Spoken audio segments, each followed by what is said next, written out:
What are your thoughts on Miguel Oliveira?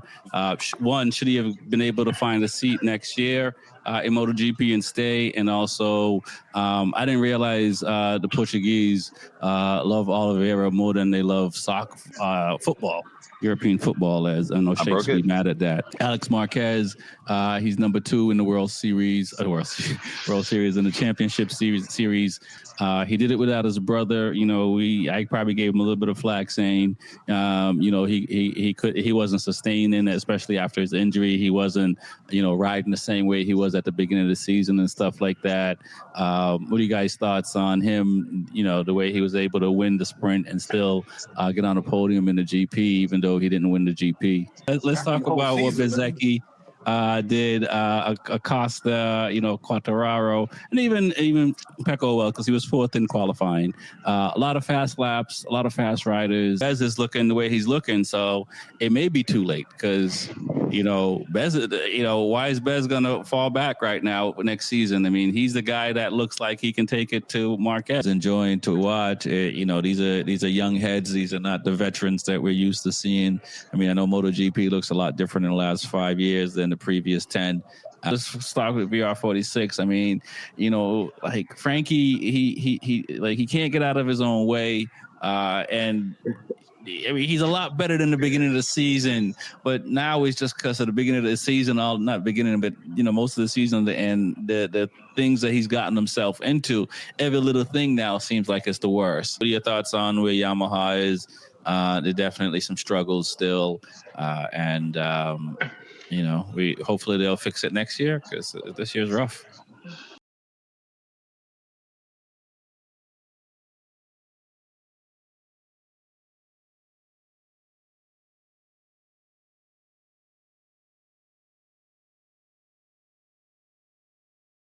You're listening to the Be Forever Cool podcast. My name is Rex45. And this past weekend, MotoGP was in Portimao, Portugal. Crazy race weekend. Not necessarily some first, but I think the top 3 riders that we picked on our YouTube page is who's going to win the race were up front. So I'm excited about that. I'm excited to talk to the guys this week. So let's bring them in one at a time and see what's what. TJ, man, welcome to the show. How you doing tonight, man? It's cold up here, man. I'm doing good, but trying to stay warm. I got a little taste of winter today. So trying to stay warm and, the winter sports season. That's what it's approaching. So still trying to enjoy what we got left in motorcycle racing. I see you got the Suzuki hat. I thought you might have had a Patriots something, a banner, something, because they were 9-2 now, something like that, 8-2. I know they're not the same Patriots. Yeah, we're playing good. It's we're used to it. I don't want to jinx anything now because, when it comes to the playoff, it's almost like one and done. So we're looking good. We're back in the picture and have something to cheer for. No losing seasons over here. No doubt. I feel you there because it's we might be able to steal something. So if you can take something home with you, you always got to try. Smitty, man, welcome to the show. How you doing tonight, man? Pretty good. Can't complain. Everything's going pretty smooth out here. So all right. I mean, you got flags waving for a different reason, man. I mean, things are going to come back to normal for you hopefully in the next few weeks. I mean, work-wise, yeah, but it is what it is. That's it. You go to work, don't get paid, and get paid later. I don't know. So. All right. Well, we'll hear more about it as the show go on. You ready for you watch MotoGP, so you're excited to talk about the weekend and the woes of Honda. Oh, well, the woes of Honda. Shut up, man. Reese, what's good, man? Welcome to the show, man. You got me nervous, man. You got that hat on, man. What I'm saying? I feel like I should start a fire or something. What's good? Up here, cold, man, out in Arkansas, but, just left, Indiana? So it's cold, man. It's getting there. It's that time of the year. So, I mean, do you keep the rig at 80 degrees inside? I mean, does it get that hot? It can. You can get hot as I can here, start sweating. So okay, however you want it. All right, no doubt, man. Listen, that's the best thing as long as you got a heater and an AC. life ain't too bad when you got to traverse this country. For real, man. Nah, it's not that bad today, but it's still a little chilly outside. Like hoodie and Scully. Yeah, no doubt. I haven't seen any lizards out today, man. So I know it's cold. What's going on, fellas? Again, Sideways again. I know, man. We got to move your situation and turn your situation again. So there you go. Look at that. We love It That's what doesn't like happens. sex. I don't know why. It turns sideways. You know, that's what happens when you like Honda. You know what I mean? It's doing it by itself. I don't know why though. No, that's a Honda guy right there. That's what happens when you turn Honda. You know, Honda they don't know how to go straight. They turn sideways all the time. It sounds like something right? some of the Honda riders were saying in the past. It's going sideways. I don't know why. Right. That's what happened to Marquez. He said, "I'm out. I can't do this no more."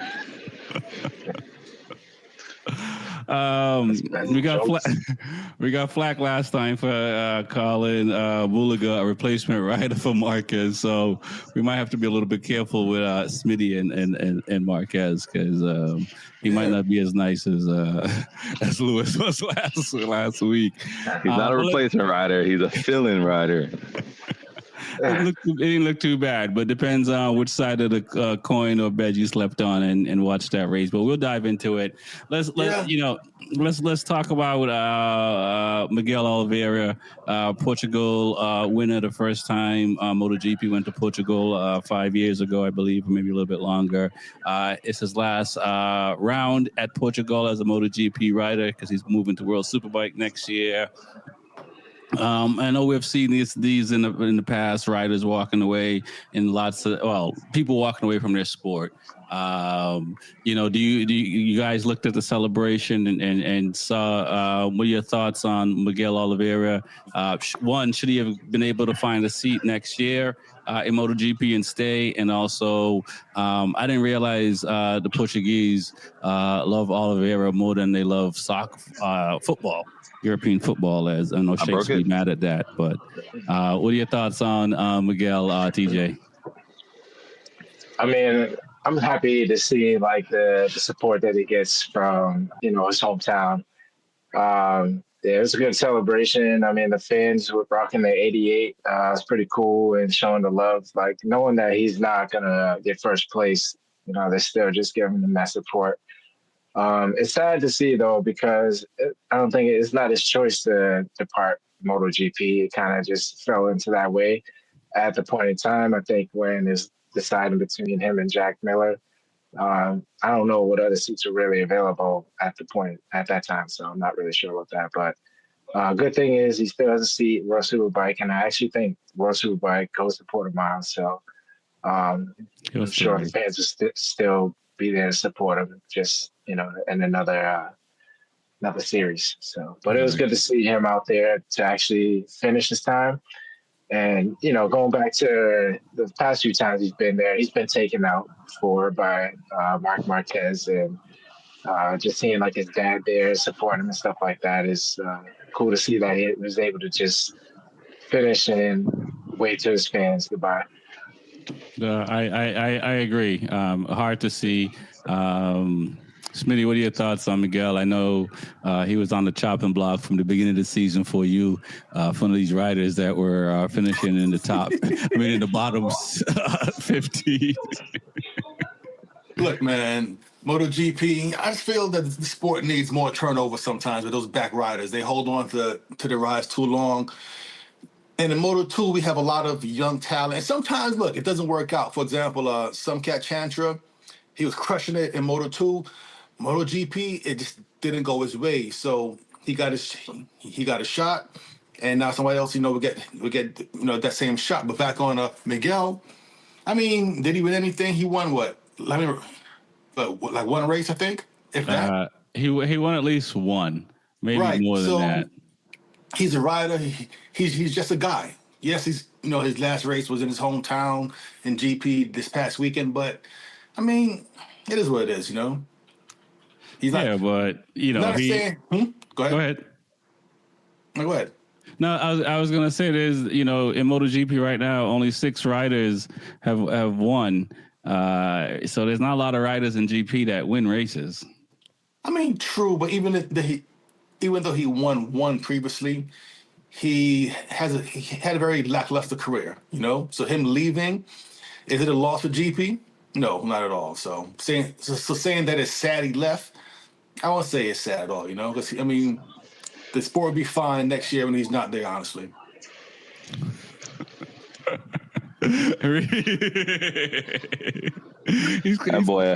That boy heartless, man. Jesus Christ. Listen, I mean, this is who you want running your company, man. I mean, you know, someone like Smitty, just like we move on to the next.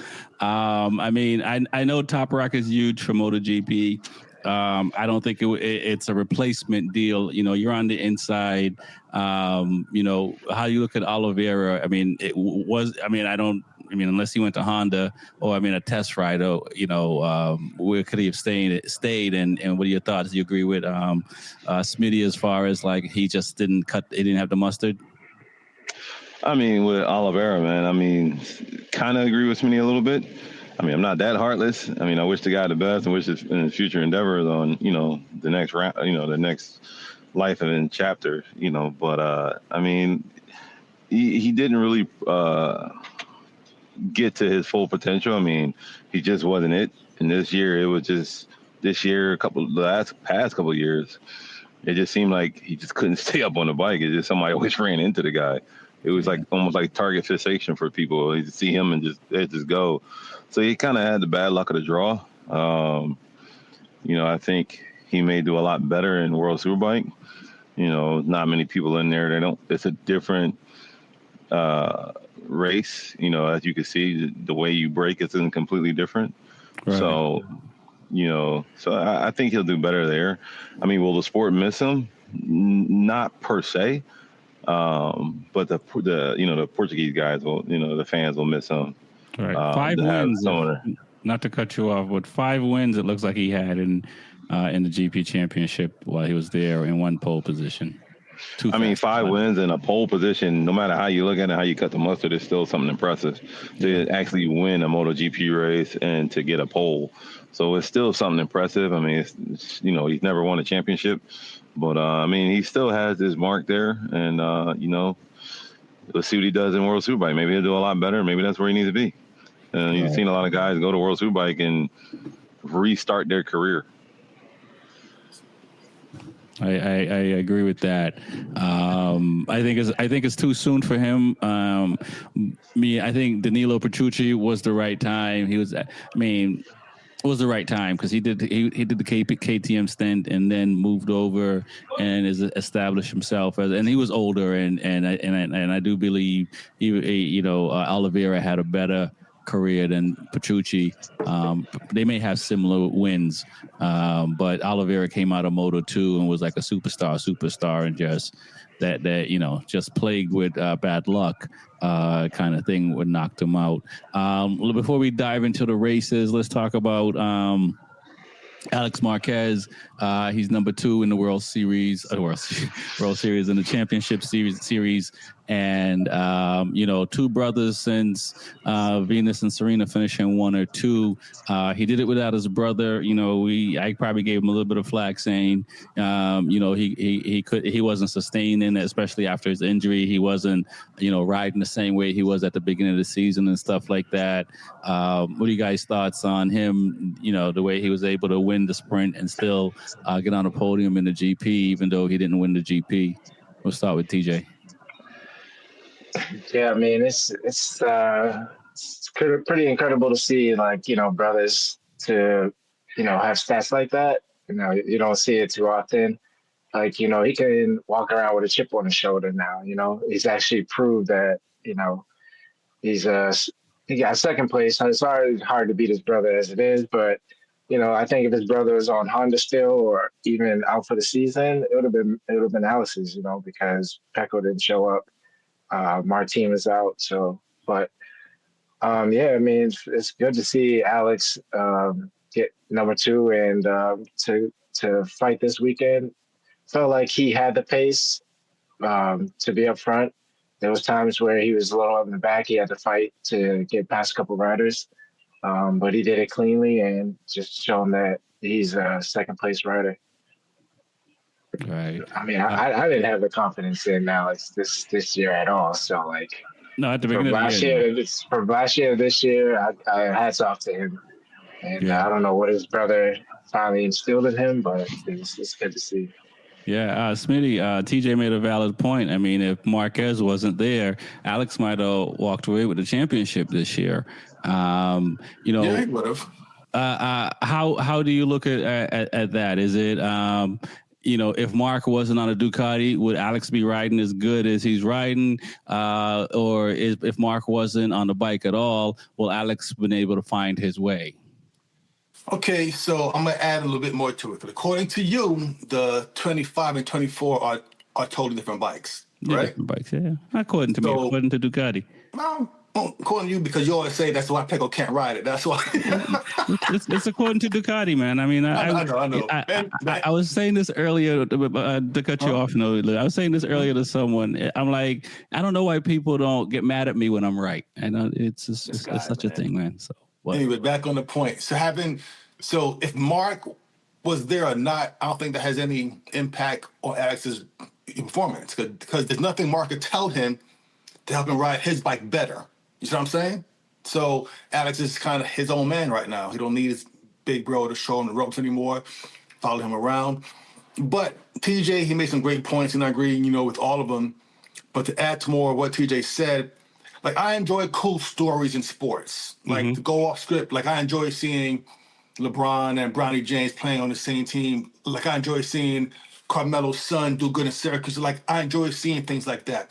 And It's cool seeing the brothers now be 1 and 2 in the same class. So it's just the story that keeps things in history, and these things will go on forever. We talked about decades from now.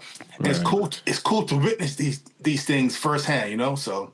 Yeah, I agree because I mean, you can look at the McEnroe brothers in tennis, but the younger McEnroe wasn't like John McEnroe, so it was different. I mean, we had, Paula Spargo, Alicia Spargo, these guys were here already, and they both, I believe, have at least won races, but not at the same level of what Alex and Mark are doing. Correct. What are your thoughts, Reese, on what the guy said, and anything you want to add on Alex and Marquez and being 1 and 2? No, I mean, Mark and Alex 1 and 2. I mean, that's just a great accomplishment. It goes down in the record books.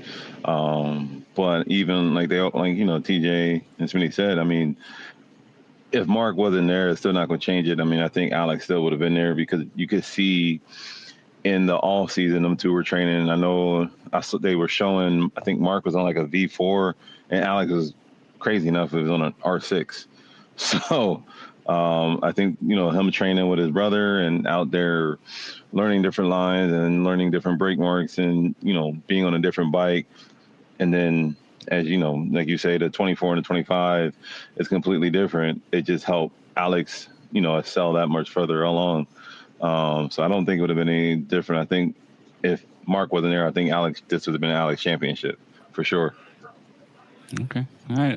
I mean, that's not, I don't know anybody that betted on that. They would have been, they would have been rich because I don't think any of us saw that at the beginning of the season. But for him to finish, and he's finishing strong. I mean, that's the best way to finish out a season is to finish strong. Before we one more, let's say housekeeping, but before we jump into, there was a delay in the MotoGP race.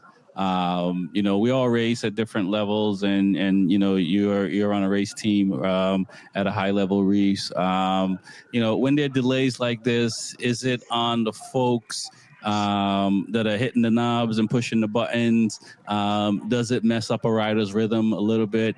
Is it no big deal? What are your thoughts, TJ? Because I mean, that delay, they had riders looking around for a little bit, so you got to come off you're a little bit relaxed or distracted. Yeah, I mean, delays are always distractions. I mean, especially when you're ready to go, because you got the butterflies and you just want to get going, and a delay kind of like, you gotta like restart the engine again a little bit.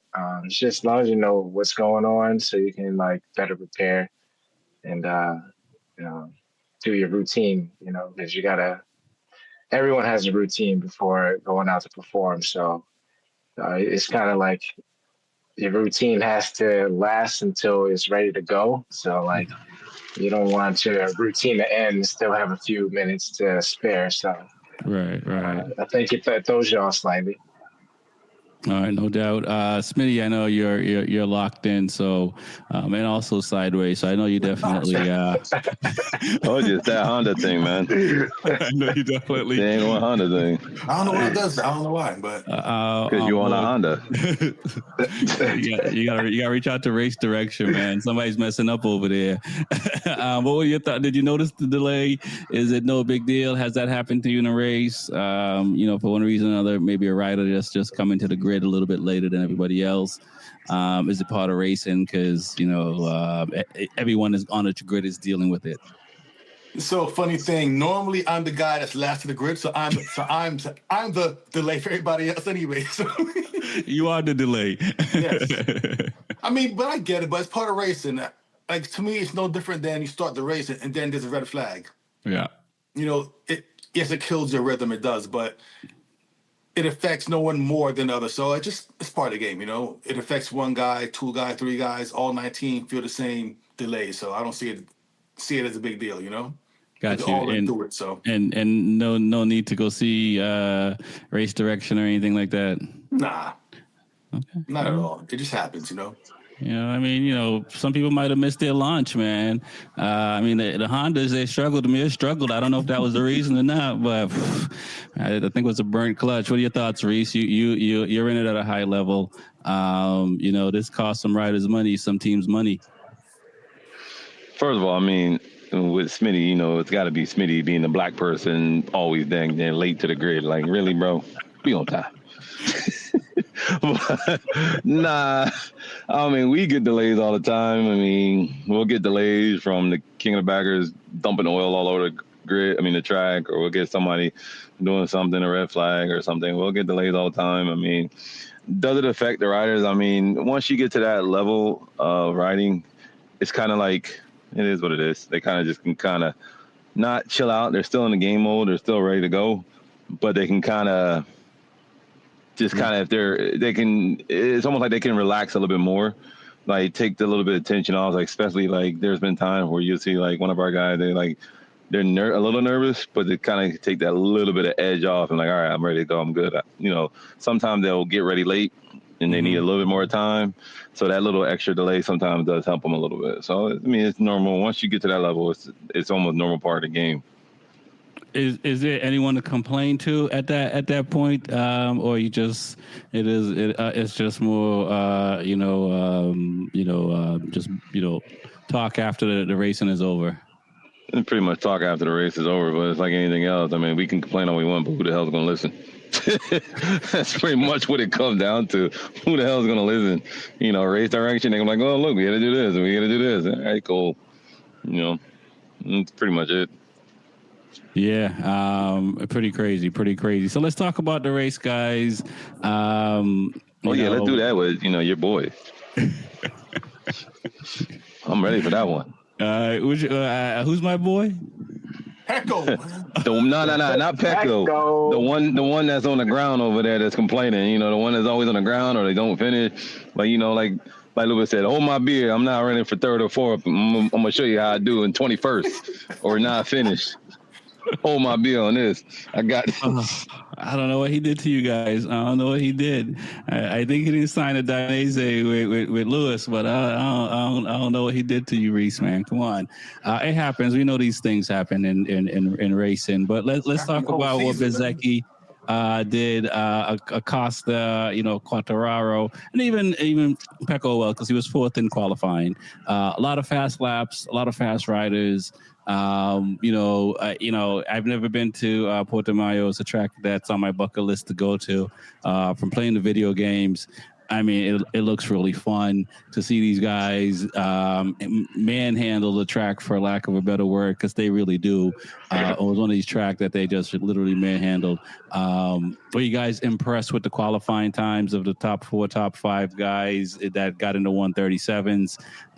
Even in Honda too. Honda's right there. Zarco is right out of, he got 38. .09. 059. What are your thoughts, TJ, on qualifying and Aprilia, KTM, Yamaha, Ducati, and Honda? All 5 brands right there, man. Yeah, every year these bikes are getting faster. Tech's getting better, aerodynamics and stuff, but it's just, every track we go to, someone's setting a new record. It's always good to see. And, but Zeki's been killing it, man. Like, it's just funny, like, not to jump subject, but like going into the next round, people are going to be asking him for help because he's the one who got him this far.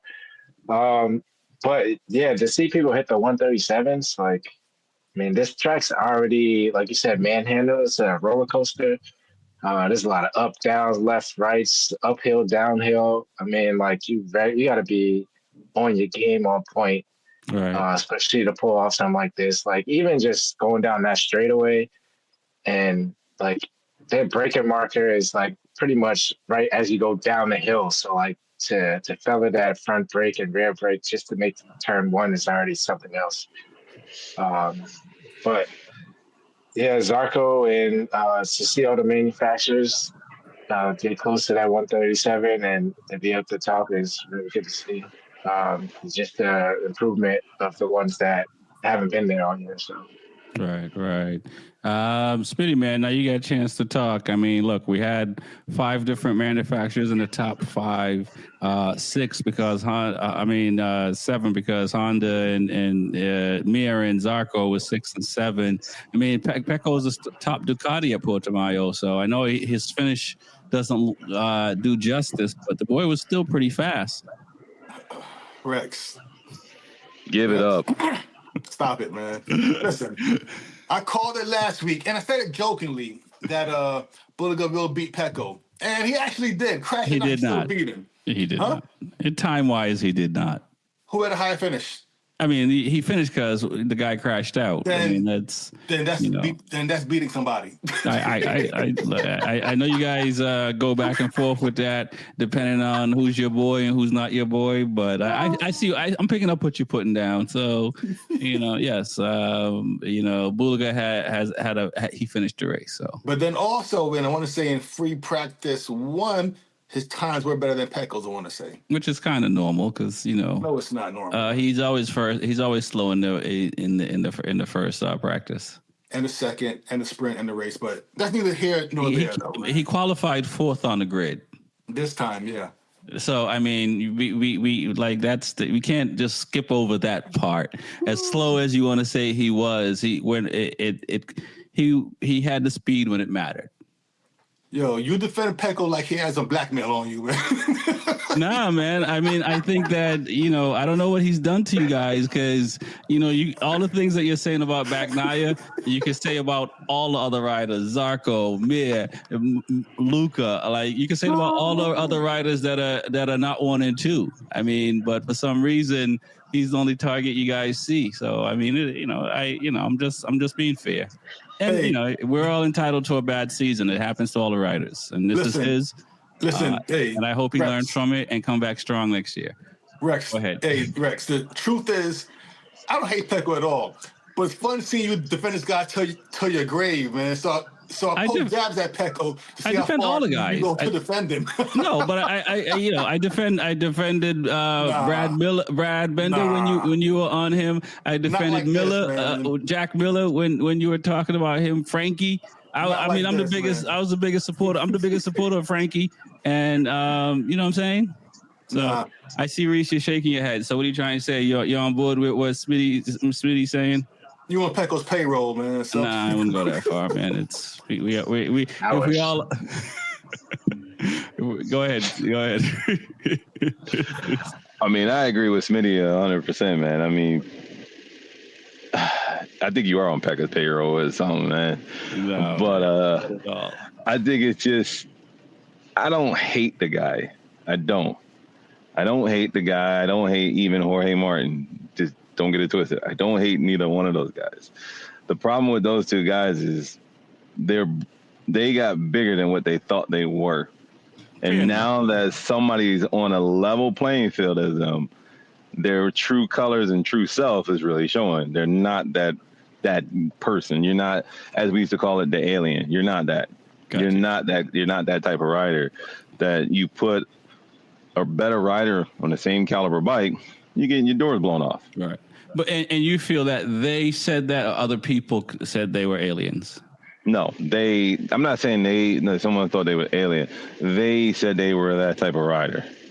Yeah. Okay. All right. I see what you're saying, but it's all okay. All right. Like the way they carried themselves, the way they were walking around, like I'm the shit, But, I'm this, I'm that. Like you're not. And they were for that period of time. Because there was nobody else on their level yet, on that bike's level. Right. But but in all fairness, isn't that how you're supposed to kind of walk as a top tier rider? If you're a top tier rider, you got 2 world championships, and you're going for a third. I mean, are you not supposed to have? You can, but here's the thing: it's the same thing. Like if you want to relate it to basketball, Jordan never wanted to play with the other best guys. He wanted to beat them. Right. So they haven't beat the best guys yet. Right. But it took they were the best. It took Jordan 6 years to. I don't think Pecco is going to leave Ducati, and I hope he doesn't leave Ducati. So I hope he does stick around and get the opportunity to stick around to come back and maybe challenge Marquez, right, and Alex Marquez, because those are the guys to beat at the moment. Well, okay, but now you said Jordan took 6 years, but Jordan had to come up into his own character, his own life. Same thing with Pecco, what he's going through right now. But he's already came up. So if you look at Moto3, Moto2, that counts as your years. Right. I see what you're saying, but it's almost like, to go back, keep it basketball. You look at Kobe Bryant after Shaq left, he had to find his way to get 2 more rings, and he had to go to the mountains. So I think it's something like that. I think it's something like that for Pecco, and I think Martin in a different way because he got hurt. But it's like the Nadals or the Djokovic. I won't say Pecco's like a Federer, but those guys had to go and go sort it out and come back. You know what I'm saying? Paul Pierce had to go and sort it out and come back. And I think, and I hope this year is that for any person, regardless if it's Pecco or anyone, then you have a tough year, you double down and, you pivot and you do what you're supposed to do for next year. And hopefully, you'll be singing the praises or drinking the champagne. It doesn't always work like that, but that's the idea, right? Right. That's the idea. I mean, that's always the idea. But I mean, at the point, are they going to be that, coming up the coming years? Are they going to actually be on the mountaintop? It's for them. It's like, you don't know, right? I mean, some may say, why you don't know. I mean, that's the whole thing. I mean, no one knows until they go out there and try. And so, I mean, that's the beautiful thing about whatever one is trying to do in life. We don't know. I hope so, because it would be a good story to tell, because, as a professional or anything, you want to beat everybody. That you might not want to talk about it, but you definitely want to beat everybody. Right. You want to beat everybody, but can you beat everybody? It depends. You can't beat Marquez. That's the problem. I'll say this: Djokovic had to change his diet to be able to hang and beat Nadal and beat Federer. He literally had to become a different person. So it's up to whoever it is. In the case of Pecco, it's up to him to whatever he may have to do in the off season. I can't tell him how to get back there. You got a better shot of telling him how to get back there than I do. But he's surrounded by Rossi and a great team. So if anyone can come back to the mountaintop, it would be him. You know what I'm saying? And who knows? Because Bez, and we'll move on because we've been on that a little bit. Bez is looking the way he's looking, so it may be too late. Because Bez, why is Bez gonna fall back right now next season? I mean, he's the guy that looks like he can take it to Marquez. So at the end of the day, it may be too late, because again, when there's blood in the water, other people step up. So, TJ, what are your thoughts on how Bez did this weekend? I mean, he didn't win the sprint; he won the main race, and he won it like in style and fashion, as they say. What are your thoughts? Yeah, he's killing it, man. Like, he's definitely holding the Aprilia down. I mean, especially, they're down Martin and Raul Fernandez was out. So, like, it's just, He's just showing that he can be that number one guy. I mean, I know we were just talking about Pecco, and not to jump back on him real quick, but I think he just being a front runner for his championships, and now finally a real rider come back like Mark Marquez and being his teammate, it kind of just slapped him in the face. Nothing's going well. You need to change up your regimen, everything to compete better, just to fit in. And Bezzecchi had a slightly tough beginning of the year and just figured that bike out with no help with his mechanics and coaches. Like, feel like he didn't really have a teammate to really fall back on and to pull out the podiums he has. And it's just very impressive. And it shows that what he can do when he gets a better package. I'm sure he can handle any bike given to him. It's kind of getting on that level of, a championship rider. So hopefully one day he can be a champion. But very impressive for that Aprilia. Right. No doubt. Smitty, what are your thoughts on Bez Aprilia? It was just him and Ayagura this round. I mean, these riders, when they get hurt, they missing some rounds this year. It's pretty wild. Do you think that Bez has enough to carry this momentum into next season I mean, he's top 3 in the championship, barring something incredible happened in the last round. So there's only 2 people in front of Bez, and it's not something we thought would have happened at the beginning of the season. And, what are your thoughts, Smitty? Okay, so I think Bez could win the next round in Valencia. Shit, that's like in 2 days, couple of days, yes. But in terms of next season's the momentum, I don't believe in that at all, because what happens in Valencia next year's a brand new bike anyway. They're going to change too many things, and you don't know the direction of the bike. The same way the Ducati from the 24 to the 25 is different. Mark loves it. Some guys don't. So his bike next year, I don't know. But as of right now, Bez found that 7th gear that he just showing that, I should have been up front a long time ago. The bike got sorted out. But also to add to that, I think that kind of fucks with Martin, because he's like, okay, I should be the number one guy. I'm the champion from last year, and now this guy's kind of make me feel, like forgot about almost, So that's the part of the credit that I kind of want to see what happens with Bez and Martin next year. Right. Do you think it's a good idea for Martin to come back the last round, or should he just wait till next year? Just wait. There's no point. I mean, for what, data? I mean, there's no point at all. Honestly, you come back, you'll finish, 5th. Okay, looks good, but it has nothing to do with next year at all. Just stay out, heal. But it could, he has nothing to win by coming back, but a whole lot to lose by coming back. Okay. Because if Bez beats him, which he probably would, just having more seat time, it ain't gonna look good, Right. For our team, so. Yeah, Reese, what are your thoughts on Aprilia? Martin coming back before the last round? Should he? Would you expect a rider to? Does it matter the last round before next season? Is it kind of like I'm gonna show up to the last tour, like John? I don't want to call out any singers. I'm gonna show up to the last date on the tour and miss the bulk of the stuff, because since you guys are doing so good now, I'll come out and get some flowers too. What are your thoughts on what Bez is doing? As I was saying, we're talking about with Pecco. I mean, Bez looked like he could, challenge Mark next year. Do you buy into that? You're closer to the stuff than we are. I do buy into it. I mean, he could.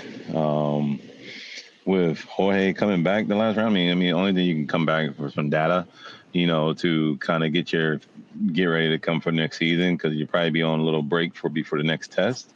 So I can see that, but it's kind of like Smitty said, there's really no point because you can get hurt. So just kind of sit down and get ready for the test. I think there's a Valencia test, like the next week after. So, I know there's one test, but just to come back for the last round, kind of just sit out, man. You're not going to gain anything. You're not going to know anything, because knowing Aprilia, they're going to change the bike around a little bit. Things are going to change. Mm-hmm. So there's really kind of no point. Unless you're just getting your flow back.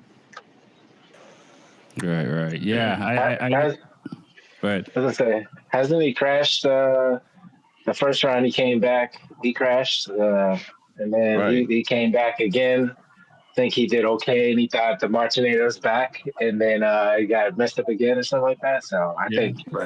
think he should just sit out. Like you said, I'm sure they get enough time before testing and stuff where they could cycle or something, but Right. should stay out. No, I agree. I'm gonna bring this question to Smitty first because I know you gotta get out of here. Get out of here, Smitty. Yes. Alex Bezecchi, and Acosta, and even some of those other guys. How much fun was it to watch in the sprint race and the main race, and how they competed? Because those guys, they were above and beyond everyone else. It was fun to see because I'm dying to see Pedro get a win finally, and I thought he would have it in the sprint. He was close and then fell behind.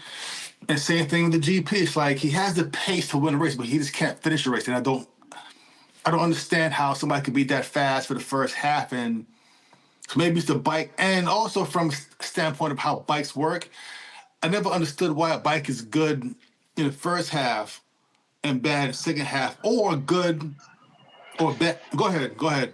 I'll answer your question when you're done. No, go ahead. Go ahead. So I'm curious, let you know why bikes do that. Like some bikes are good to start, finish bad. Some start bad, finish good. Why is that? It's the way the setup is. So the setup can be good for the bike with the chassis with fresh tires. Once the tires start wearing off, it's not set up for it. And that's where Marquez excels at. He sets the bike up more for when the tires drop. So when the tires drop, you're not getting a lot of that, movement and everything else. He is set up for that. You get what I'm saying? Right. So a lot of people don't. They'll set the bike up for the beginning or the middle when Marquez sets it up for the ending. So Pedro got to change the setup. Yeah, or it's just like how Yamaha says it, where the bike is not, it just wears out the tire too fast, and it's just like it's not good. Okay. I think that's what's happening, and they're hoping to resolve that is that the tires don't last, and he's doing, and I don't know if he's still riding with a little electronics, but he's had to ride with like little to no electronics to be finishing where he's finishing. Gotcha. So but I do got to run, fellas. Good chat with you guys. All right, man. Peace out, man. It's always a pleasure. Adios. All right, peace, Smitty. I got something on that.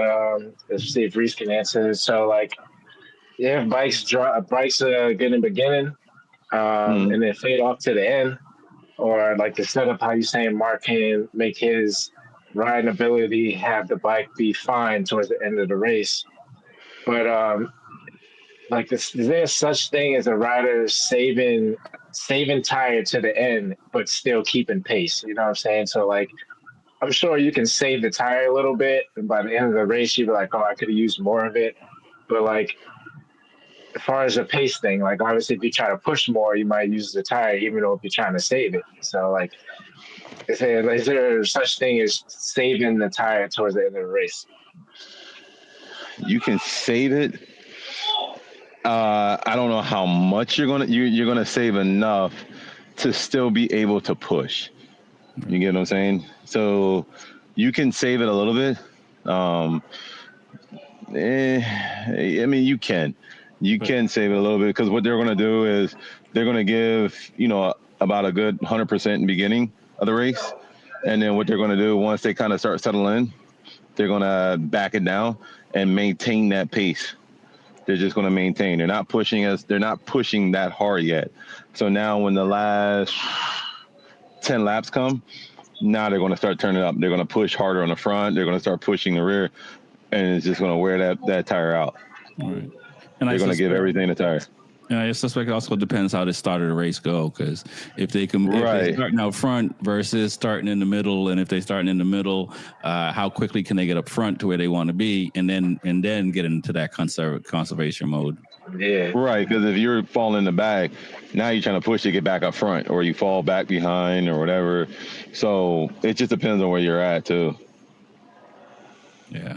No, it's crazy. I feel for the dude, and because I think him and Quartararo, Mir, Zarco, probably even Luca, right? These are guys that, and not to say all these guys don't want to win, but they're pretty much chucking the bike down the road to get everything they can out of these bikes, and I feel for this guy because it's just kind of like if he was on a different manufacturer. At this point, Aprilia or Ducati, Pedro, he may be the person we're saying Marquez needs to beat. I say, yeah. I mean, he's that type of rider. I mean, Acosta is a great rider. I mean, he's coming up. I mean, I'm not gonna say he's where the Marquez is, but he can show some talent in the way he's riding that bike. So yeah. So let's talk about the three of them. You guys get a chance to talk about that, how they were in the sprint and in the main race. It was enjoying to watch. These are young heads. These are not the veterans that we're used to seeing. I mean, I know MotoGP looks a lot different in the last 5 years than the previous 10. So what are your thoughts, TJ, on just watching the race, looking at Bez, Acosta, Bagnaia, Alex Marquez, and seeing these guys like these are the future.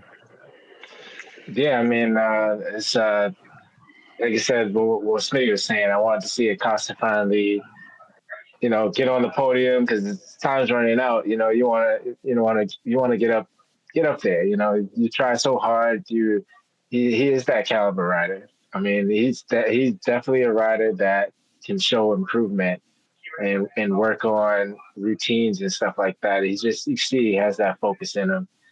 And it just sucks that Aldeguer had to get one before him. So it was really good to see, like in the sprint race, them three, they finished within 0.6 of a second. So it's pretty cool to see just them three battling up in front just for the whole race, without backing off and stuff like that. There was one point, I don't know if it was the sprint or the GP race, when three of them went down turn one together and kind of crisscross, and it's just like who's gonna give, and it's just for all of them to keep it together and still keep pace. It's just like, yeah, this is the future. It's cool to see that we got some good riders out there. Right. No doubt, man. Reese, what are your thoughts, man, watching the race and seeing these young boys throw these bikes around? I mean, I was watching them, and it was actually amazing. That sprint race I think the sprint race was better than the actual race. I think it was better than the actual race. I mean, to watch, it was back and forth, and I was just like, Jesus Christ! I was like, who's going to actually want to take this? So I mean, these young guys coming up is our future of MotoGP. You know what I mean? They are our future, and I think it's going to be something to watch in the upcoming years. I definitely think it's going to be something. Yeah, I agree. Let's move to Honda, man. I mean, Mir, it's like we're cheering for him. We're like, yeah. And now we got gremlins, like what happened to Aprilia the last few years with Aleix and Vinales and stuff. I mean, you're working on World Superbike, Motor America World Superbikes. I mean, is it that I wouldn't say easy. I mean, the start of a race, you can fry your clutch. Yes. Yes. You can fry the hell out of that clutch, man. It depends on how it's set up, how much play it has in it, if it's still in it, or some people are just hard on the clutch and some people aren't. Some people are very easy. You can fry the hell out of it, man. I've seen people fry it in the first initial start. Over the years, I've seen it. I'm just like, clutch is gone. Right. I mean, I got you guys must have said to Bobby in the moment, you can't see all the positive when something goes wrong. I mean, Olivier is different because he was getting injured and Mir was just crashing a lot. Mir had this glimpse of like, okay, the Honda's doing everything, and then you have these mechanicals. Is it for a rider? Is it a bigger setback, or is it just kind of like it's just part of racing, and the bike is there, we're there. We just keep moving and take our lumps. I mean, nobody wants to take their lumps, man. Nobody wants. I mean, but it comes to a point where depending on the season. I mean, if we do our best, and in the beginning, we're all coming out there to win. You come with the expectation to win. And, 3/4 of the way now, depending on where we're at, we're trying to make the best of the season. That's what you're trying to do. You're trying to make the best of the season. Right. TJ, what are your thoughts on Honda? And, I would say that the third... I would say because there's more riders being more consistent than KTM, they're the third best manufacturer in this year, even though it may not look like it on paper. Yeah, I mean, I give it to them. They definitely have made their steps. I think they got some contingency taken away from them because they've done a little better. It's good they're going in the right direction, but now they're just like up and down. And now in qualifying and practice, they look really nice. And when it comes to the race, it's like a flaw. Not to mention Joan Mir having his festivities of either mechanical or falling. And I think it's hard just for a manufacturer to pay, they're paying a rider and he's just never finishing. And, obviously it's just bad luck, but it's kind of like, it's hard to get more results. Like he can't win any money because you never can get a rider to finish. So, but they are moving in the right steps. There's just bad luck to have Joan Mir again to not finish at all. Right. No, it is. It's huge. And, as I'm thinking about the next topics to talk about, I think it's VR46 Academy and all 4 Yamahas. I mean, like, it's like, come on, which one of you guys don't want to win? I mean, I know Quartararo is trying. I know Miller is trying. It doesn't seem like, I know they're all trying, but it's just, they can't catch a break. I mean, I guess let's start with VR46. I mean, like Frankie, he can't get out of his own way. And I mean, he's a lot better than the beginning of the season, but now it's just because of the beginning of the season, not beginning, but most of the season, and the things that he's gotten himself into. Every little thing now seems like it's the worst. But it's really, I'll say this: what does Frankie have to do next year to stay in MotoGP? I'll answer that, and then just how the VR46 Academy did, both of them, because Digia didn't have his best weekend either. And Grassini is a much better team, I think, at the moment as far as where they're finishing in the standings than the VR46 Academy. What are your thoughts, TJ?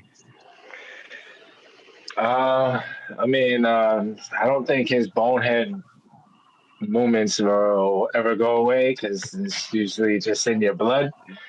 But I do think that he probably just needs to get in better shape than he is. I feel like he gets a little fatigued. I don't know if it's just his riding style, but he likes to throw himself into riders to get a little bump as like I don't know. A push off? Like a little push off. And so I don't know what it is, but like it's sometimes it's just the moves that he makes. It's just like, whoa, Frankie. Like even the one he crashed going down the hill, like I don't know, he was giving too much. And if you're on the inside, like you should know already that this is not going to work before you do it. Like, I don't know. I'm not saying Top Rock is a better rider than Frankie, but Frankie's trying to do things we see Top Rock do and get away with. And Frankie tries them, but he's not getting away with them. Yeah. No. I think he's not getting away with them. Yeah. representing VR46 and just keeping a seat, I think that he just should be in better shape going into the season where he can just try to stay up front because he has his on and off clips and sometimes you're like, oh, Frankie's back, and then he gets a penalty for telling the marshals that no, I want to go back on the track, like or something like that. It's just like stupid stuff like that, like that costs you a longer penalty. Like I don't know.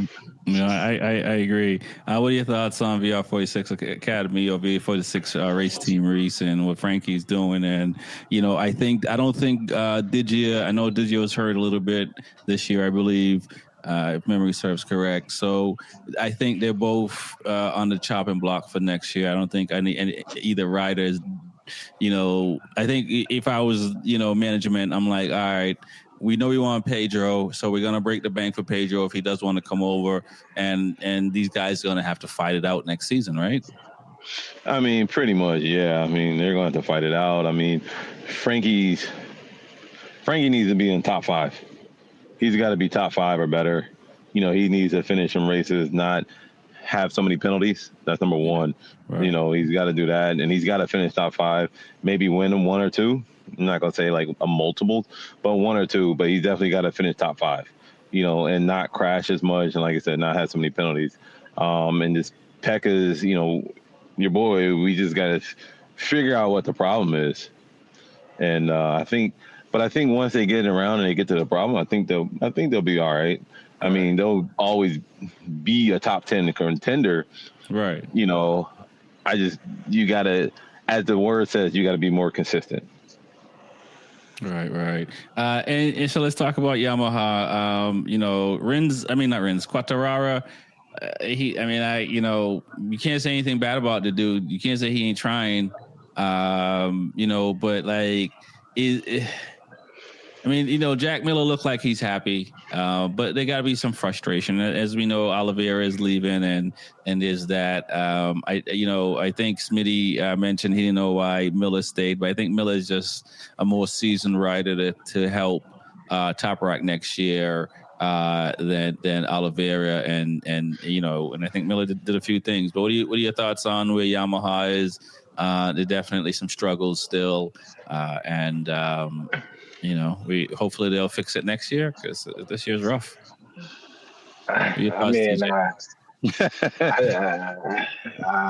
It's just a question mark right now because they're moving over to the V4, right? So 27, man. We got one more year so we got next year, man. Yeah, but I'm also like I'm afraid for them that Fabio might move on also because to be honest, Fabio, if on another manufacturer, I think he'll be a really good rider, especially if he gets on a Ducati, man. He's in trouble. Well, for this... Go ahead. I was going to say, for this man to pull out... For this bike to be as bad as it is, to pull out all the pole positions that he has, the bike can't make race distance, but fast lap is a fast lap. He's showing he can do it. None of the other riders have. Rins is always in the back. Like you said, Jack Miller's just happy. He crashing a lot, and Miguel's half in, half out, and it's just they need a better team of riders and a better package. And you don't want to lose Fabio because then you're not gonna have nothing. He's showing all he got. Right. Reese, where's Fabio going to go? I see things on social media like Aprilia. I know, the only person they can get rid of out of Aprilia is Martin. And if Martin does halfway decent, who they going to get rid of? Like, there's no places for Pecco to go, and there's no place for Quartararo to go. Where they going to go? I don't know where they're going to go, man. To be honest with you, there's nowhere really for you to go. But, I get his frustration. But this is the last year of the 1000s. Coming up. So it means like they're going to the 850s. So just enjoy next season. Just enjoy it. And everyone's talking about the V4 and how they're doing it.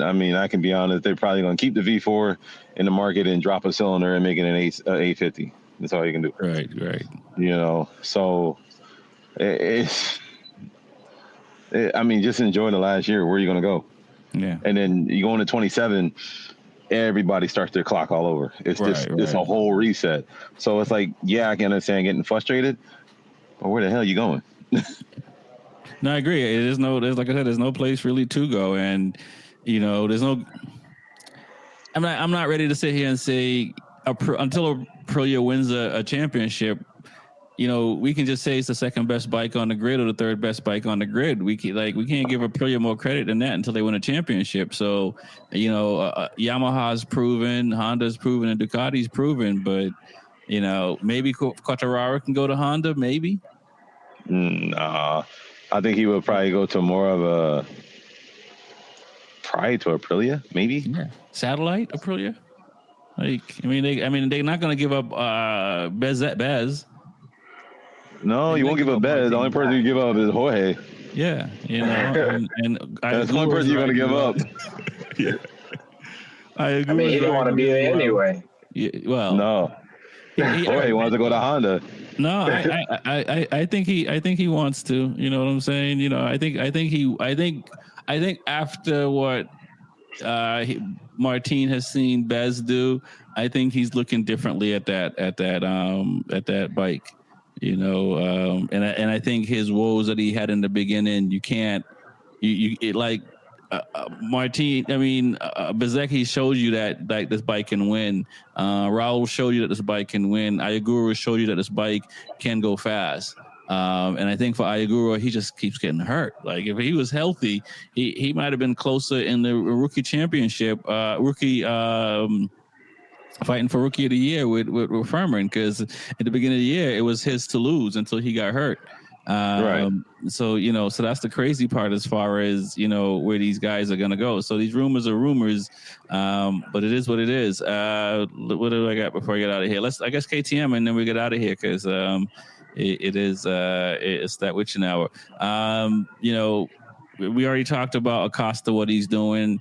How about these other three guys? Vinales is going to be coming back for the last round as well, so that should be interesting to see. I would say for KTM, Polo Spargo impressed me a lot because he was consistent the whole weekend. I know Brad was fighting for everything, and he's probably fighting for a career and stuff like that. What are your thoughts on where KTM is? Is Acosta enough for KTM to sit here and be like, we're number 3? I mean, like I said, KTM has been up and down all year, and especially what they've been going through start of the season with their brand. It's just like you said, we needed Maverick to be around to make them have a better year. I think they'll be okay, but I don't think they're going to be putting a lot of money into their bikes next year. Okay. That's what I thought I heard, but like Brad Binder definitely needs to show more improvement. Like I think he did okay this weekend. He got over 6th place, but they're still just 5th place. Fifth place. Yes. In the race. So they're still on the struggle bus, I think. Though it's just like when Pedro showed his effort. That they can fight at certain tracks, but it's just I don't know. It's just for them to be better than Aprilia. I mean, like that's gonna be hard. I mean, because they ain't doing anything. Like Ine is not putting in no work. Yeah. Maverick has been hurt, and it's just I don't know. Nice. Yeah. No, I agree. What are your thoughts, Reese, on KTM's and are they the third best bike on the grid? I mean, right now, I would say yes, they are the third best bike on the grid versus Honda and Yamaha. I mean, Yamaha and Honda is still in the back. Honda's further along than Yamaha. But, I mean, with Bezzecchi, not Bezzecchi, Bassanini, he's got to show more improvement. A whole lot. So Bender. I mean, Bender's been there way too long. It's like he's almost like stalemate. Right. He just can't get above to that next level. And Acosta's came in and took it over. Right. With Vinales coming back, I mean, that's going to give some more some more leeway with the bike, some more technology, some more work, and some more R&D. I mean, because I think he was the best developer for the bike. I think he was like that. Like, in basketball, you have that one veteran. I think he was that. I think he was that vet. All right. I agree.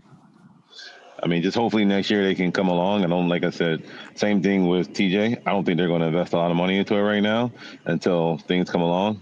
Right. But, I think they'll be okay. Okay. Yeah, we'll see. I mean, we're looking forward to it. Let's, who do you guys pick for a second? I was saying, do you think Maverick should come back for this last race, just like Jorge feel, or is it for the fans? I think he should. No, I think he should. I mean, that would give him some kind of know-how to see how his shoulder. Yeah, it'll give some assessment on the shoulder. All right, yeah. Who you guys think are going to win next, the last round? I still got Bezzecchi, Acosta, and Furman. Furman, I'll get out up there, and Alex Marquez out up there. I got Bezzecchi or Alex winning. Okay. Being real. Yeah. What your thoughts, TJ? I mean, with the momentum from going 1 week to the next week, I think it's going to be possibly the same three guys: Pedro, Alex, and Bezzecchi. Yeah. So, don't know who's going to take it. I don't know if Pedro's probably going to pull his victory off last round of the season. We'll see. But I think Ben's probably pull it off. All right, no doubt. Before we get out of here, one last thing. I just got to ask your thoughts on World Superbike. Announced that Jonathan Ray is going to be a test rider for Honda. 6-time world champions. We have said, people like Michael Jordan can't coach teams and stuff like this. Is this a good look for Honda signing a 6-time champion to be the guy that makes you go fast? Yes. Oh, yeah. I'd definitely say it's a good look for him, man. No doubt. My name is Rex45. It's the Be Forever Cool podcast. We got Reese from Ataki Yamaha. We got TJ with 2 Wheels and Coffee. Peace.